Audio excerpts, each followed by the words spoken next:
Assalamualaikum warahmatullahi wabarakatuh. Hello everyone, my name is Indra Galimandi. I am an English teacher of SMP Negeri 2 Karanganyar, Kabupaten.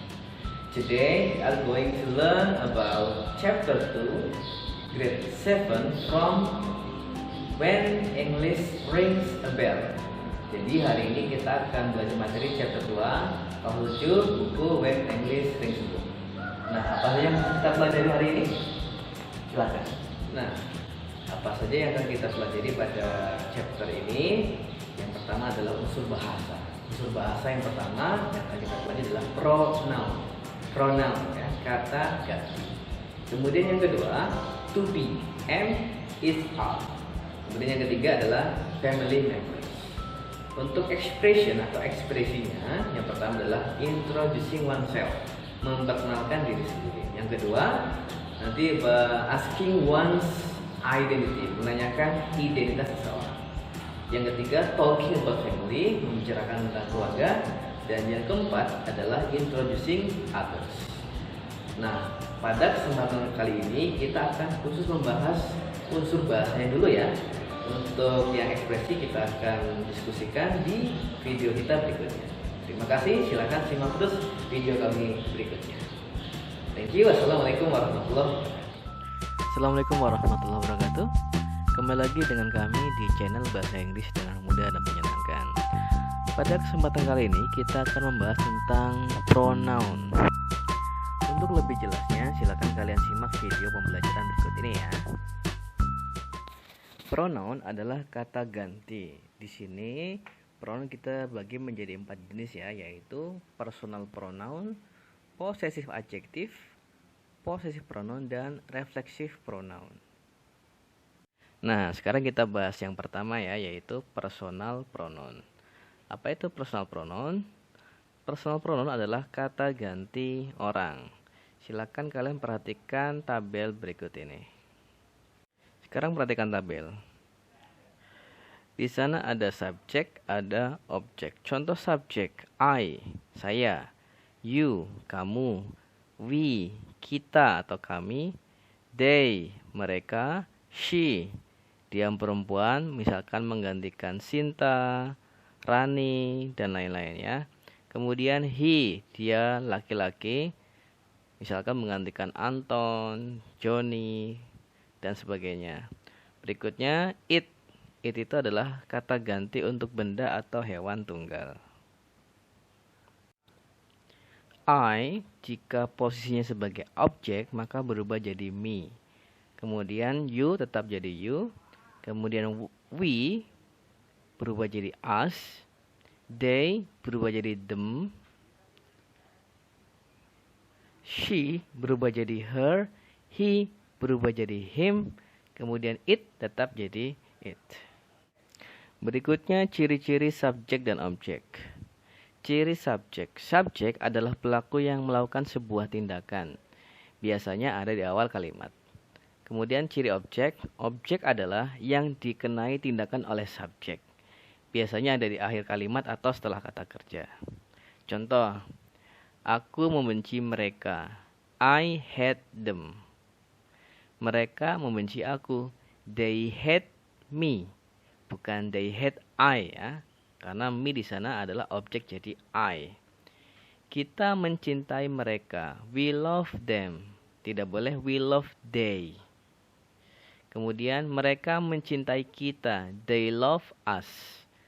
Ya, jangan they love we. Salah ya. Karena sebagai objek we berubah jadi us. Nah, di sana kalian bisa lihat yang berwarna merah adalah subjek, yang berwarna kuning adalah objek. Berikutnya adalah penggunaan kata it. Kata it adalah kata ganti yang ditunjukkan untuk hewan, benda, tunggal ya, maksudnya satu. Kemudian rasa atau kondisi yang diterjemahkan menjadi itu atau ini. Contoh nomor 1, hewan misalkan. I love butterfly. It is beautiful. Kata it di sana itu menggantikan butterfly, yang artinya saya suka kupu-kupu, itu cantik. Nah, kata itu menggantikan butterfly. Yang kedua, benda. I love my bag. It is cool. Kata it di sana adalah menggantikan kata bag, artinya tas. Saya suka tas saya. Itu keren. Nah, kata itu menggantikan tas. Berikutnya rasa atau kondisi. I like this coffee. It is delicious. Saya suka kopi ini. Ini lezat. Nah, kata ini itu menggantikan kopi. Untuk catatan, jika benda atau hewan lebih dari satu, maka kata gantinya bukan it, tapi they. Contoh, I love my cats. They are cute. Kata cats di sana ada imbuhan s yang menunjukkan bahwa kucingnya lebih dari satu. Maka kata gantinya adalah they, yang artinya saya suka kucing-kucing saya. Mereka imut. Contoh kedua, I have 3 pens. They are blue. Saya punya 3 pulpen. Mereka biru. Nah, kata they itu menggantikan 3 pulpen. Oke, berikutnya adalah jenis pronoun yang kedua, yaitu possessive adjective. Possessive adjective adalah adjektif atau kata sifat yang menyatakan kepemilikan terhadap kata benda atau noun. Contoh possessive adjective yaitu my, your, our, their, her, his, dan its. Nah, setelah kata tersebut itu ada titik-titik. Nah, titik-titik itu nanti diisi dengan noun atau kata benda. Jadi rumusnya adalah possessive adjective plus noun. Contoh misalkan kalian mengucapkan mobil saya, maka yang benar adalah my car, bukan car I. Contoh lagi, tasmu atau tas kamu, maka yang benar adalah your bag, bukan bag you. Berikutnya kelas kita, our class, bukan class we. Salah ya. Berikutnya rumah mereka, their house. Pulpen dia atau pulpennya perempuan, her pen. Sepedanya laki-laki, his bicycle. Jenis pronoun berikutnya adalah possessive pronoun. Possessive pronoun adalah kata ganti yang berfungsi untuk menunjukkan kepemilikan. Contoh possessive pronoun. Mine, milikku. Yours, milikmu. Ours, milik kita. Theirs, milik mereka. Hers, miliknya perempuan. His, miliknya laki-laki. Sedangkan it tidak ada possessive pronounnya. Nah, untuk lebih jelasnya, sekarang kita coba bandingkan antara possessive adjective dan possessive pronoun. Dalam tabel disajikan dua kolom possessive adjective dan kolom possessive pronoun. Contoh, it is my book. Ini buku saya. Itu adalah possessive adjective, my book. Nah, kata gantinya adalah it is mine. Itu milik saya. Mine ya, milik saya. Berikutnya, that is your bag. Itu tas kamu. Your bag, tas kamu. Kata gantinya adalah that bag is yours. Tas itu milikmu. Kata yours itu menggantikan tasmu ya, tas milikmu. Berikutnya, that is our ball. Itu bola kita. Our ball, bola kita. Kata gantinya ada possessive pronounnya adalah that is ours. Itu milik kita. Kata ours maka menggantikan our ball. Berikutnya, that is their ball. Itu bola mereka. That ball is theirs. Bola itu milik mereka. Berikutnya, that is her car. Itu mobilnya perempuan. That car is hers. Mobil itu miliknya. That is his car. Laki-laki ya. Itu mobilnya. That car is his. Mobil itu miliknya atau milik dia, laki-laki. Setelah kita melihat contoh tadi, kita bisa mengambil kesimpulan bahwa possessive pronoun itu berfungsi untuk menggantikan possessive adjektif. Jadi, possessive pronoun biasanya digunakan jika objek bendanya sudah jelas diketahui. Contohnya, saya sudah melihat dengan jelas pulpen saya di atas meja. Maka saya cukup mengatakan it is mine atau it's mine, yang artinya itu milikku, sebagai ganti dari it is my pen atau it's my pen, yang artinya itu pulpen saya. Untuk catatan, jika subjeknya adalah nama orang, maka kita cukup tambahkan tanda petik apostrof ya kalau bahasa Inggrisnya, dan s, huruf s setelah subjek tersebut. Contoh, rumah Ellen, maka jadi Ellen's house. Mobil Siti, Siti's car. Kantor ayah, father's office. Namun jika nama orangnya itu berakhiran huruf S, kita cukup menambahkan tanda petik saja ya. Contohnya mobil Tias, Tias car. Jadi nggak perlu S lagi setelah tanda petik jika nama orang itu adalah belakangnya huruf S. Oke, jenis pronoun yang terakhir adalah reflexive pronoun. Reflexive pronoun adalah kata ganti yang digunakan untuk menyatakan bahwa subjek menerima aksi dari verb atau kata kerja pada suatu kalimat. Contoh reflexive pronoun: myself, diri sendiri; yourself atau yourselves, kamu sendiri atau kalian sendiri; ourselves, kita sendiri; themselves, mereka sendiri; herself, dirinya sendiri, perempuan; himself, dirinya sendiri, untuk laki-laki; itself, itu sendiri. Contoh reflexive pronoun dalam kalimat: I want to introduce myself. Saya ingin memperkenalkan diri saya sendiri. She asked herself. Dia bertanya pada dirinya sendiri. A cat cleaned itself at my room. Seekor kucing membersihkan dirinya di kamarku. Be yourself. Jadilah dirimu sendiri. Baiklah para siswa, demikianlah penjelasan kami tentang pronoun. Semoga bermanfaat untuk kalian ya. Dan jangan lupa tekan tombol like dan subscribe-nya ya. Terima kasih. Sampai jumpa di lain waktu. See you next time. Wassalamualaikum warahmatullahi wabarakatuh. Oke para siswa, materi kita berikutnya adalah to be. M is are. Apa itu to be? To be adalah kata bantu yang diikutkan dalam sebuah kalimat. Dalam bahasa Indonesia, to be, am, is, are bisa berarti adalah atau tidak memiliki arti sama sekali. Dalam bab ini, kita akan mempelajari to be sebagai penghubung subjek dengan noun atau kata benda, adjektif, kata sifat, dan adverb, kata keterangan. Penggunaan to be harus sesuai dengan subjeknya ya. Untuk to be am, subjeknya adalah I.